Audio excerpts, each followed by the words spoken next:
যুক্তরাষ্ট্রের মধ্যস্থতায় চলতি বছরের 10 অক্টোবর থেকে গাজা উপত্যকায় যুদ্ধবিরতি কার্যকর হয়েছে। তবে যুদ্ধবিরতি চলার মধ্যেও গত কয়েকদিনে গাজায় ইসরায়েলের নির্বিচার হামলায় প্রায় 100 ফিলিস্তিনি নিহত হয়েছেন।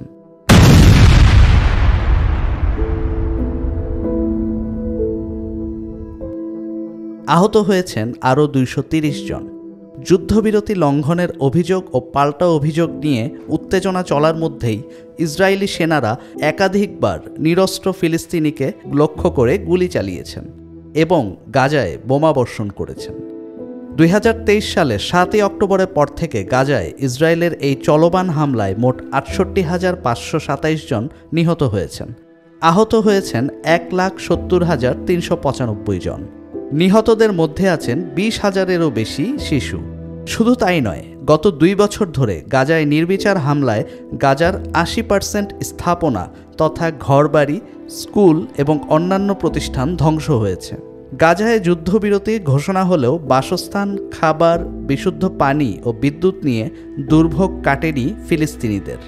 বাসিন্দাদের প্রায় সবাই বাস্তুচ্যুত।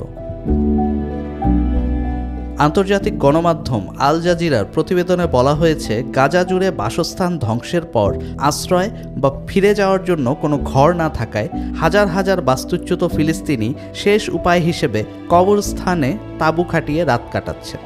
কারণ একটি ভঙ্গুর যুদ্ধবিরতি চুক্তি সত্ত্বেও উপত্যকায় মানবিক বিপর্যয় চরম আকার ধারণ করেছে। গাজায় দক্ষিণাঞ্চলীয় শহর খান ইউনুস ও উত্তর গাজার শহর বেইত হানুনের বাস্তুচ্যুত মানুষজন বাধ্য হচ্ছে কবরস্থানের মতো জায়গায় তাঁবু গেড়ে পরিবার নিয়ে বসবাস করতে। জাতিসংঘের মতে যুদ্ধের সময় গাজা উপত্যকায় কমপক্ষে 19 লাখ মানুষ অথবা জনসংখ্যার প্রায় 90% বাস্তুচ্যুত হয়েছেন। অনেকে 10 বা তারও বেশিবার বাস্তুচ্যুত হয়েছেন। এদিকে আসন্ন শীতে গাজায় মানবিক পরিস্থিতি আরও ভয়াবহ হয়ে উঠবে বলে আশঙ্কা করেছেন ফিলিস্তিনি শরণার্থীদের জন্য নির্ধারিত জাতিসংঘের সংস্থা UNRWA। এই সংস্থার বরাত দিয়ে গণমাধ্যমগুলো বলছে, গাজায় জরুরি আশ্রয় ও শীতের সামগ্রী প্রবেশে বাধা দেওয়া হচ্ছে, ফলে বিপদে পড়ছেন লক্ষাধিক বাস্তুচ্যুত ফিলিস্তিনি। তাই মানবিক সহায়তা যাতে অবাধে প্রবেশ করতে পারে সেজন্য তারা ইসরায়েলকে আহ্বান জানিয়েছেন। আল জাজিরার রিপোর্ট বলছে, গাজায় যুদ্ধের কারণে সৃষ্ট ক্ষয়ক্ষতি কাটিয়ে উঠতে রীতিমতো সংগ্রাম করছেন সেখানকার নারীরা। সংস্থাটি জানিয়েছে, গোটা গাজা অঞ্চল অন্তত 61 মিলিয়ন টনেরও বেশি ধ্বংসাবশেষের নিচে চাপা পড়ে আছে। এর মধ্যেই গাজা সিটির মেয়র ইয়াহিয়া আল সারাগাজা জানিয়েছেন, নগর পুনর্গঠনে অন্তত 250টি ভারী যানবাহন প্রয়োজন। গতকাল আল জাজিরাকে ইয়াহিয়া বলেন, ইসরায়েল এখনও গাজায় কোনো ভারী যান প্রবেশ করতে দিচ্ছে না। এতে পৌরসভা কর্তৃপক্ষ পুনর্গঠনমূলক কাজে বড় ধরনের বাধার সম্মুখীন হচ্ছেন।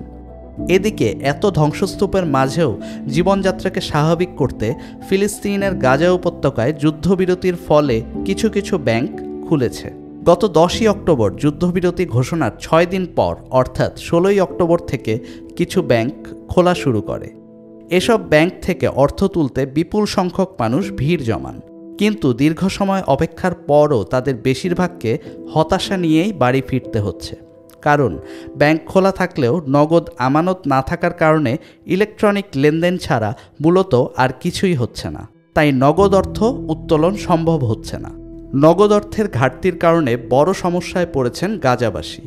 নগদ অর্থ সংকটের কারণে নিত্য প্রয়োজনীয় জিনিস কিনতে তাদের রীতিমতো হিমশিম খেতে হচ্ছে। সার্বিক পরিস্থিতির সুযোগ নিয়ে ব্যবসায়ীরা সবকিছুর দাম বাড়িয়ে দিয়েছেন। নগদ অর্থের ঘাটতি গাজাবাসীর সংকটকে নানা দিক থেকে আরও নাজুক করে তুলেছে। তাঁবু, খাবার ও ওষুধ কিনতে অনেকে এরই মধ্যে সব সঞ্চয় শেষ করে ফেলেছেন। হাতের কাছে যে সম্বল ছিল তাও বিক্রি করে দিয়েছেন। কিছু মানুষ টিকে থাকার জন্য বিনিময় পদ্ধতিতে প্রয়োজনীয় জিনিস সংগ্রহ করছেন।